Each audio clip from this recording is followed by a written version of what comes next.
Hey guys, what's up? And today we're going to be talking about patch 4.10 for League of Legends. I'm going to be doing a short overview, just going over the main things that have changed in this patch. We're going to start with Nidalee. Now the first significant thing we see is the missile width is changed from 60 to 30. The width is basically the area that it can hit in. Okay?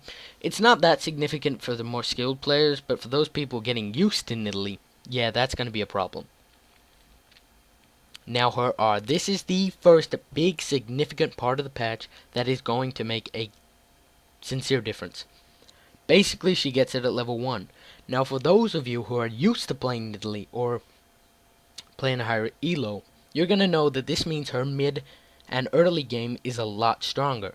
But in saying that, I can see problems with this. I can see her being a very powerful AD top laner, or maybe even needing a nerf next patch. I can't really talk too much on this because I don't play Nidalee enough to comment on it as well as it should be, but I can tell you this isn't going to be as plain and straight as it seems. Next thing we have to worry about, Skarner. Skarner was not a significantly powerful champion from the beginning. They have nerfed him like crazy, and I don't want to hear it's a buff. It's not. It is a nerf. Okay, so they gave him some bonus movement speed and reduced cooldowns. They nerfed all his damage from an 0.8 attack damage ratio to an 0.4 and an 0.4 to an 0.2 ability power on his main ability, his Crystal Slash. Okay? That on its own is a significant nerf. They gave his crystalline exoskeleton a small cooldown reduction, which is actually quite helpful in terms of getting places, but it doesn't do anything for his damage again. Fracture has gotten a big nerf. Magic damage 80 to 40, 120 to 60, 160 to 80. It has been cut in half. With you can't justify that with a 2-second cooldown. You just can't. It's not feasible. Now this is what they used to justify all those damage nerfs, the Impale. Now it can do significantly more damage, and it's been given a CDR reduction. But in saying that, the damage you lose in a 1 versus 1 fight is hard to compensate for, and you're going to lose a lot of damage in team fights. This really comes more down to the skill of the Skarner, because they're just going to basically have to pick off that carry and kill him very fast, because he now has the additional damage on the R. Now he gets Crystal Venom stacks and consumes them to deal more damage. Galio magic resist per level has been scaled up to 1.25, which is pretty good, and that means that his passive will also be getting a buff with that. Drunken Rage. This is a cool little buff. Basically what it does is now, instead of him not getting any defensive buff from not fully finishing his drink, he now gains it. So that's cool. Karthus, bug fixes, LeBlanc. This is another significant part of the patch. Basically, her Sigil of Silence has turned to the Sigil of Malice because it doesn't silence anymore. This will not make that much of a difference in low elo because she's used for her burst potential, not because she can silence in low elo. But I can guarantee you, professional play will take a significant hit from this. In saying that, I'd like to see how it plays out and see how much she actually gets used. Lucian, this is another thing professional play will take a small hit from, but I can still see him being used because he's got a great utility setup. Ardent Blaze bonus AD ratio has been changed from 0.6 to 0.3. So, not that significant. Pantheon bug fix on his R. Now, Sivir was in the meta for a long time, got taken out of the meta, and I guess they want her back in there. So they've upgraded her base mana, her mana per level, and her mana regen per level. Now, it goes from 246 to 250, 43 to 50, and 05 to 09. That is such a great buff, and I can see her being put straight back in the meta with that. That is such a helpful tool for her to have. Thresh, basically just a buff icon. Tristana, now this is an interesting one. Tristana has been given a much better 80 to 60 mana cost at all ranks on her rocket jump, which means her early game will be helped significantly. In saying that, she won't be quite as strong at 6 now, because she has to wait till level 18 to get the full range on her R. In saying that, I can see her being slightly stronger at 18 and slightly weaker at 6. I think the rocket jump more than compensates for the R range, and overall I think she'll be stronger for it. Twitch. I don't even know what to say about Twitch. he's dead. He's done. He's finished. They cut in half his true damage ratio. They changed his base damage from 52 to 49, and this is the one that annoys me the most. He used to take 3 seconds at max after taking damage to go into invisibility, which was still a significant amount of time if you were trying to escape a gank or something like that. It is now 6 seconds at max time. If you have to wait 6 seconds to go invisible, you're probably going to be dead before you get there. Now, this wouldn't be so bad if it weren't for the big Blade of the Ruined King nerf, which has now ruined Twitch. Twitch is dead. He is a dead champion. Okay? I really don't see any hope of him. He won't be in the meta anymore. He's done for. He was kind of strong for team fighting. He was viable. He was usable. He was good. I think he was maybe scaled down his true damage a little bit. But what they did totally wrecked him. They kicked him out of the meta and told him, stay there. Okay, so there's no real justifying this. Zed. Now, it looks like Zed just has a bug fix to the plain eye. But he also greatly suffers from the Blade of the Ruined King nerf. Okay, Blade of the Ruined King, I'm not going to talk about it now because we're about to go look at it. First thing we're going to look at is the Essence Reaver. This is going to be a good item on Sivir because basically it's a mana item for ADs who use a lot of mana. It's kind of like a better version of Mana Moon, which makes no sense, but hear me out for a second. You gain 2 to 8% of the damage dealt by basic attacks as mana. Now, it doesn't actually give them additional damage for mana, so I guess it's not really like Mana Moon. But what I mean is, it is pretty much one of the only mana items that is going to be viable for ADCs. It gives 50 AD, 10% lifesteal, and 10% CD off 2650 gold. It's a pretty good item. Doran's Blade. Now, this is an interesting one. They scaled down the health from 80 to 70, which is a little buff. You know, it'll make a small difference. And 8 to 7, which won't really make a difference at all. But the lifesteal is now 3% as opposed to 5 per hit. Now, for people with base AD runes, this is going to be a significant buff to the Dorans. I can see this being a really interesting change, because now this is going to change how people look at the early game with runes. I'm interested to see how this evolves in pro play, because it could be a really significant buff or debuff, depending on the player and how they like to play it.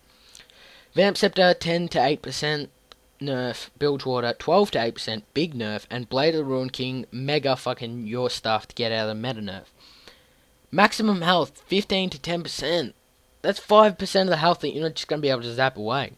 Active ability now steals 25% movement speed, meaning that people like Twitch and Zed now have less survivability again. Current health damage per hit, 5 to 8%, so they scaled it up. But in saying that, it's more of a justifiable thing. They're like, well, we can't have people flaming too much. We're going to have to do something about this. Lifesteal, 15 to 10%. That's another big nerf on hit. All I can say about this item is, it might still be core, but the champions who use it core, Zed, Twitch, Shyvana, are all going to be weaker. Much, much weaker for it. Bloodthirster. Now, this is cool. They changed it from a snowball item to a defensive item. It no longer grants bonus AD or lifesteal per unit kill. Now it gives you overheal. Basically, overheal is exactly what it sounds like. It gives you a shield based on how much more you heal than health you have. So if you have max health, 850 out of 850, and you heal 10, you will get a 10 shield. It can only go up to 450 damage, which is based on the champion level, so 50 at level 1 and 450 at 18. And this shield decays when out of combat for 15 seconds. So the survivability lost by that Ruined King is made up for by this. It now has a higher AD and a higher lifesteal, but also a higher total cost. AD items. Talk about big old buffs. BF Sword, 45 to 50. Infinity Edge, 70 to 80. And Mercurial Scimitar, 60 to 80 with a 100 gold increase. Attack speed items. The dagger has gone from 12 to 15% but been given a 50 gold increase. Berserker's Greaves now are 1000 gold, which is a bit sad because I liked them at 900, but they get a 5% increased speed buff. Zeal has now actually got a lower total cost and has been increased in attack speed. That's great. That means Triforce gets a buff with it. Attack speed. Gives you 8% extra for the 100 gold, so that's only really going to affect Warwick because he's the only one that really uses it anymore. Yomu's Ghostblade. Active now lasts for 6 seconds on ranged champions as well. Previously lasted 4 seconds. Okay, so that's good. That means it's now a usable item on AD carries. That's going to be I can see that being a lot of fun, as well as just a bunch of new opportunities for builds. Now, recipe cleanups. The following items have had their recipe cost adjusted due to the dagger and zeal price changes. Their total price remains unchanged. So I'm not going to go into all of those and point out all their prices, but yeah, it's going to be significantly better for people who buy Triforce. Warden's Mail and Randoines. This is another quite a big nerf, okay? Passive Cold Steel's attack speed reduction now from 15% to 10%, which is going to be quite annoying when it comes to people like Master Yi and Warwick, okay? Because the amount of attack speed that is hitting you is going to be 5% higher.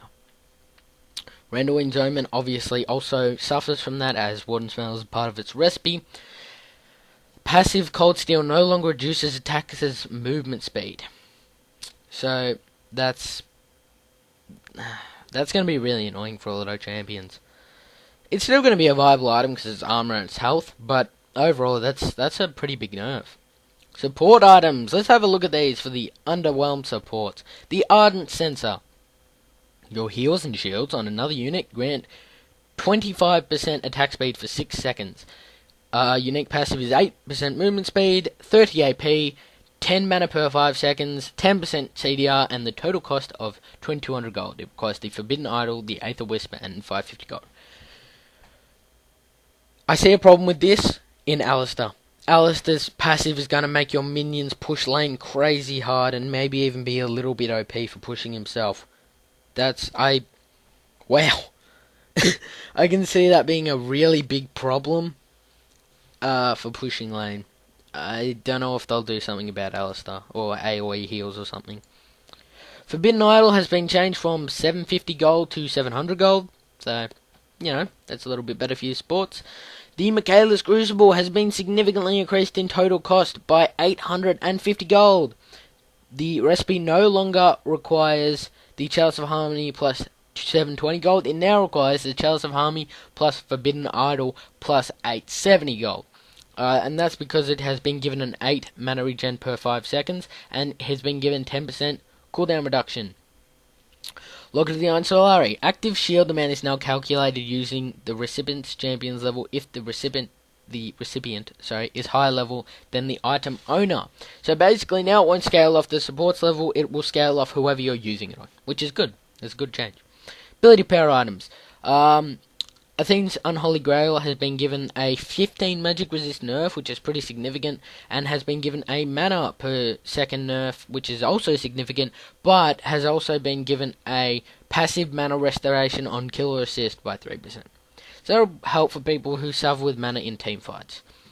The Morellonomicon has been given a 5 ability power increase and a 2 mana per second scale nerf. Teleport has received a pretty significant nerf, but it's still going to be a usable ability. Instead of now making it 100 seconds quicker, so 200 seconds when you port to a tower, it now is only 60 seconds quicker. It is going to be 240 when you port to tower. Now again, low elo won't make that much of a difference. In high elo, I can see this being swapped around for a lot of champions. Speed boost. Heal got a nerf. Now it only gives you the speed burst for a second. That's pretty significant actually, because it's half your time. Bug fix on exhaust. Reinforced armor. Tooltip clarified state that reduces the total amount. Okay, alright. That's not important. Dragon! This part is awesome for pro play. It will make Dragon so much better for early Dragon fights. Its now base gold is now 180 as opposed to 145. And the gold per level has been scaled down from 15 to 10. So even though this isn't a super big thing, I think it's going to be really fun to watch in pros. Team Fielder, bug fixes, and upcoming skins. These are basically all the soccer skins. I think Alistar's the best of them, and they look pretty cool. That's basically all I have to say about the nerfs and the buffs of 4.10. If anything, it was the most significant of all the patches, or the last 3 patches really. It did a lot of work. Overall, I think it's going to be a really fun thing to see how champions get swapped around in summoner spells and pro play. Pro play is going to be the most interesting thing from this. So thank you guys for watching my video. Leave a comment down below telling me what you think. Thank you. And goodbye.